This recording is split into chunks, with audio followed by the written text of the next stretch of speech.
Волна подъема национального самосознания гагаузов в конце 80-х годов прошлого столетия послужила мощным рычагом в процессе становления народного самосознания и начала новой страницы в истории. Среди тех, чьей заслугой стало достижение намеченной цели, есть яркая личность – женщина, не знающая преград и страха. Необъятный патриотизм – ведущее качество, которое вело Марию Васильевну Маруневич на борьбу за права гагаузов. Она пробила, вместе с Завричкой ездили, Пети, пробила Гагаузию в Европе, в Брюссель ездила, везде, в Страсбург ездила, везде ездила. Это она пробила Гагаузию. Ведя активную политическую и общественную жизнь, Мария Васильевна целиком себя посвящала работе. Мария Васильевна вела очень широкий круг вопросов. Еще при подготовке провозглашения Гагаузской республики.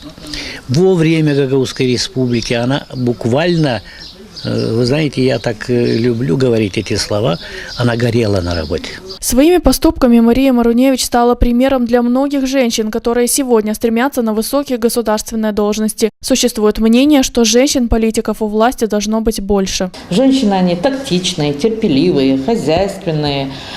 Они более ответственные и поэтому более консервативные в некоторых даже случаях. Мария Маруневич всегда занимала ведущую роль и не уступала в решительности ни одному мужчине. Она самим проведением предназначена была, она ученый, она патриот, и она была из плеяды ведущих за собой.